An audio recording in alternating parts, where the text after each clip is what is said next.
প্রিয় শিক্ষার্থী বন্ধুদের স্বাগত জানিয়ে শুরু করছি। এসএসসি পরীক্ষার পুনর্বিন্যাসকৃত পাঠ্যসূচি নিয়ে আলোচনা করব।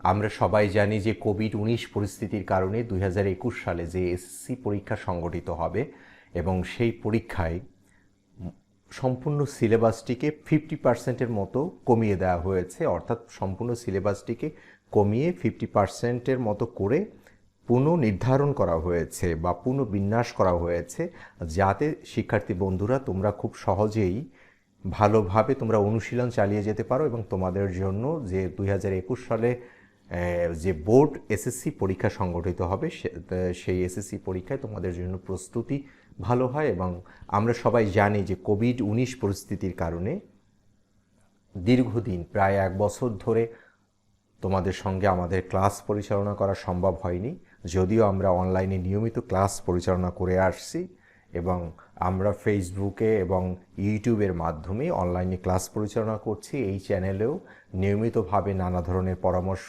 এবং এইচএসসি শ্রেণীর নানা ধরনের পাঠ্য রয়েছে, অর্থাৎ লেসন রয়েছেন। তোমরা পরবর্তীতে এসএসসি পাশ করার পরে এইচএসসি শ্রেণীর অনেক গুরুত্বপূর্ণ লেসনগুলো, ভালো ভালো শিক্ষকের লেসনগুলো এই চ্যানেল থেকে পাবে এবং তোমাদের এসএসসির প্রতিটা বিষয়ের যে পুনর্বিন্যাসকৃত যে পাঠ্যসূচি, নতুন যে সিলেবাস রয়েছে, সেই প্রতিটা বিষয়ের সিলেবাস নিয়ে একটা একটা করে ভিডিও করে আলাদা করে অ্যালবাম করে এই চ্যানেলে, যেটাকে আমরা ইউটিউবের ভাষায় প্লে লিস্ট বলে থাকি, এবং সেই প্লে লিস্টে সংরক্ষিত থাকবে এবং তোমরা তোমাদের প্রয়োজনে তোমাদের বন্ধুদের নিকট শেয়ার করবে এবং যখনই তোমাদের প্রস্তুতির জন্য সিলেবাসটা দেখার প্রয়োজন হয় তখনই সঙ্গে সঙ্গে ভিডিও দেখে নিবে এই চ্যানেল থেকে। এবং বারবার যেটা বলার যে তোমরা তোমাদের বন্ধুদের নিকট শেয়ার করবে, যাতে তোমাদের বন্ধুরাও তোমাদের মতো উপকৃত হয় এবং ভালোভাবে তোমরা প্রস্তুতি নিতে পারো, এটাই আমাদের প্রধান উদ্দেশ্য। তো আমরা ব্যবসা উদ্যোগ বিষয়ে আলোচনা করব। ব্যবসা উদ্যোগ বিষয় কোড হচ্ছে 143। এটা আলোচনা করার পূর্বে আমরা ঢাকা মানে উচ্চ মাধ্যমিক যে শিক্ষা বোর্ড ঢাকা এবং সেই শিক্ষা বোর্ড কর্তৃক যে মেসেজটি রয়েছেন এবং সেই মেসেজটি আমরা তোমাদের একটু দেখানোর চেষ্টা করছি। 4 ফেব্রুয়ারি 4 তারিখে প্রকাশিত হয়েছে এবং এখানে আমরা লেখা দেখতে পাচ্ছি, এসএসসি পরীক্ষা 2021-এর জন্য সংশোধিত পুনর্বিন্যাসকৃত পাঠ্যসূচি এবং জাতীয় শিক্ষাক্রম ও পাঠ্যপুস্তক বোর্ড বাংলাদেশ কর্তৃক প্রেরিত এসএসসি পরীক্ষা 2021-এর জন্য সংশোধিত পুনর্বিন্যাসকৃত পাঠ্যসূচি। আমরা একটু মেসেজটা একটু সম্পূর্ণ দেখি। আচ্ছা, আমরা আলোচনায় চলে যাই। আমরা আলোচনা করব ব্যবসা উদ্যোগ বিষয় কোড 143। এই বিষয়ে আমরা দেখতে পাচ্ছি যে অনেকগুলো কলাম আমরা দেখতে পাচ্ছি, অর্থাৎ প্রথম কলামে আলোচনা করা হচ্ছে অধ্যায় এবং অধ্যায় শিরোনামগুলো, তার পরের কলামে আলোচনা হচ্ছে যে শিখন ফলগুলো এবং পরবর্তীতে আলোচনা হচ্ছে যে বিষয়বস্তু বা পাঠ ও পাঠের শিরোনামগুলো এবং প্রয়োজনীয় ক্লাসগুলো আলোচনা করা হয়েছে এবং ক্লাসের ক্রমগুলো দেয়া আছে এবং মন্তব্যর ঘরে যদি কোনো মন্তব্য থাকে তাহলে মন্তব্য দেয়া থাকবে। আলোচনার পূর্বে একটা বিষয়ে কথা বলা খুব প্রয়োজন। আসলে শিখন ফলটা কি? শিখন ফল হচ্ছে একটা নির্দিষ্ট পাঠ শেষে একজন শিক্ষার্থী বন্ধু আসলে ওই পাঠ থেকে কি পেল, কি শিখতে পেল, অর্থাৎ কীভাবে সে পাঠটা বর্ণনা করতে পারবে বা ব্যাখ্যা করতে পারবে, সেই বিষয়টাই হচ্ছে শিখন ফল। আমরা আজকে শিখন ফলগুলো নিয়ে আলোচনা করব না, আমরা আজকে দেখানোর চেষ্টা করব যে কোন কোন অধ্যায় যুক্ত হয়েছে এবং অধ্যায়ের শিরোনামগুলি এবং একই সাথে পাঠ এবং পাঠের শিরোনামগুলি আমরা দেখানোর চেষ্টা করব। তাহলে আমরা প্রথমে দেখতে পাচ্ছি প্রথম অধ্যায় ব্যবসায়ের পরিচিতি, ব্যবসায়ের ধরন, ব্যবসায়ের উৎপত্তি ও ক্রমবিকাশ, ব্যবসায়ের আওতা প্রকারভেদ এবং ব্যবসায়ের গুরুত্ব, শিল্প বাণিজ্য প্রত্যক্ষ সেবা, তারপরে হচ্ছে ব্যবসায়ের পরিবেশ, বাংলাদেশে ব্যবসায়িক পরিবেশ।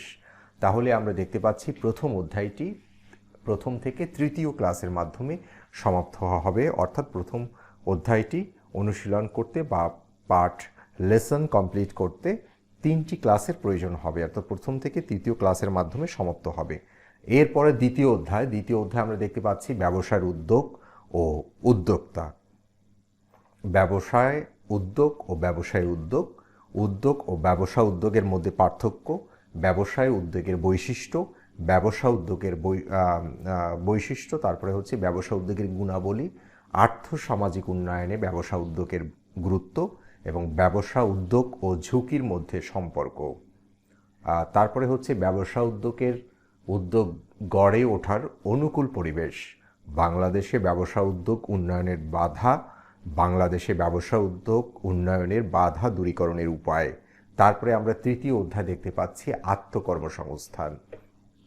আত্মকর্মসংস্থানের ধারণা, আত্মকর্মসংস্থানের প্রয়োজনীয়তা, আত্মকর্মসংস্থান প্রশিক্ষণের প্রয়োজনীয়তা এবং বাংলাদেশে আর্থসামাজিক অবস্থা বিবেচনায় আত্মকর্মসংস্থানের উপযুক্ত ও লাভজনক ক্ষেত্র, আত্মকর্মসংস্থানে উপযুক্ত ক্ষেত্র নির্বাচনের বিবেচ্য বিষয় এবং আত্মকর্মসংস্থানের সহায়ক প্রশিক্ষণ প্রদানকারী প্রতিষ্ঠানসমূহ এবং আত্মকর্মসংস্থানে উদ্বুদ্ধকরণের করণীয়। আমরা তাহলে দেখতে পাচ্ছি তৃতীয় অধ্যায় সপ্তমতম ক্লাস থেকে দশমতম ক্লাসের মাধ্যমে, অর্থাৎ এই 4টি ক্লাসের মাধ্যমে সমাপ্ত হবে। এরপরে চতুর্থ অধ্যায় মালিকানার ভিত্তিতে ব্যবসা। মালিকানার ভিত্তিতে ব্যবসায়ের প্রকারভেদ, এক মালিকানা ব্যবসায়ের ধারণা, এক মালিকানা ব্যবসায়ের বৈশিষ্ট্য, এক মালিকানা ব্যবসায়ের উপযুক্ত ক্ষেত্রসমূহ, অংশীদারি ব্যবসায়ের ধারণা, অংশীদারি ব্যবসায়ের গঠন, অংশীদারি ব্যবসায়ের বৈশিষ্ট্য এবং অংশীদারি ব্যবসায়ের চুক্তিপত্র ও বৈশিষ্ট্য, অংশীদারি ব্যবসায়ের চুক্তিপত্রের বিষয়বস্তু, অংশীদারি ব্যবসায়ের নিবন্ধন, অংশীদারের প্রকারভেদ এবং অংশীদারি ব্যবসায়ের বিলোপ সাধন, যৌথ মূলধনী ব্যবসায়ের ধারণা, যৌথ মূলধনী ব্যবসায়ের বৈশিষ্ট্য, কোম্পানির গঠন প্রক্রিয়া এবং যৌথ মূলধনী ব্যবসা বা কোম্পানি গঠনের প্রকারভেদ, যৌথ মূলধনী ব্যবসায়ের গুরুত্ব, সমবায় সমিতির ধারণা, সমবায় সংগঠনের বৈশিষ্ট্য, সমবায় সমিতির প্রকারভেদ এবং সমবায় সমিতির গঠন প্রক্রিয়া, সমবায় সমিতির মূলনীতি,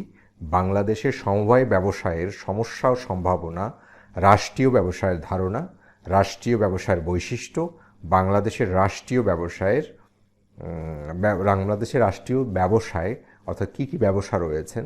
তাহলে আমরা চতুর্থ অধ্যায়ে একটু দেখতে পাচ্ছি যে চতুর্থ অধ্যায়ের শিক্ষণফলগুলো বেশি রয়েছেন, অর্থাৎ সিলেবাসটি একটু বেশি চতুর্থ অধ্যায় অন্যান্য অধ্যায়ের থেকে। তাহলে আমরা দেখতে পাচ্ছি চতুর্থ অধ্যায় 11তম ক্লাস থেকে আমাদের 21তম ক্লাসের মাধ্যমে চতুর্থ অধ্যায় সমাপ্ত হবে। এরপরে হচ্ছে অষ্টম অধ্যায়। অষ্টম অধ্যায় হচ্ছে ব্যবসা প্রতিষ্ঠানের ব্যবস্থাপনার ধারণা, ব্যবস্থাপনার কার্যাবলী, পরিকল্পনার ধারণা, সংগঠিতকরণের ধারণা ও গুরুত্ব, নেতৃত্বের ধারণা, নেতৃত্বের প্রকারভেদ, আদর্শ নেতার গুণাবলী, ব্যবসায় অর্থায়নের ধারণা এবং অর্থায়নের উদ্দেশ্য। এরপরে আমরা নবম অধ্যায় দেখতে পাচ্ছি বিপণন নিয়ে, বিপণনের ধারণা, বিপণনের কার্যাবলী, বন্টন প্রণালীর ধারণা, বন্টন প্রণালী ও বিভিন্ন পণ্যের বিপণনের ধারণা, বিপণনের বিভিন্ন মাধ্যম এবং বিপণনের গুরুত্ব, বিক্রয়িকতার ধারণা, আদর্শ বিক্রয়কর্মীর গুণাবলী।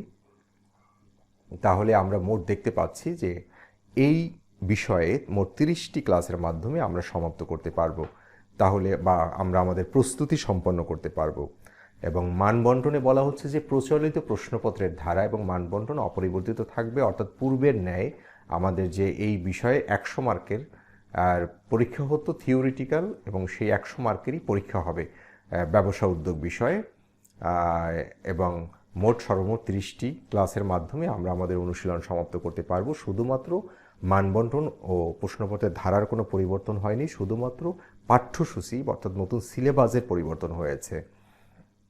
তাহলে এই বিষয়টি সমাপ্ত করার পূর্বে আমরা আবারও অধ্যায়গুলো একটু দেখে নেই। প্রথম অধ্যায় ব্যবসায়ের পরিচিতি, দ্বিতীয় অধ্যায় ব্যবসা উদ্যোগ ও উদ্যোক্তা এবং তৃতীয় অধ্যায় আত্মকর্মসংস্থান, চতুর্থ অধ্যায় মালিকানার ভিত্তিতে ব্যবসায় এবং অষ্টম অধ্যায় ব্যবসা প্রতিষ্ঠানের ব্যবস্থাপনা এবং নবম অধ্যায় বিপণন।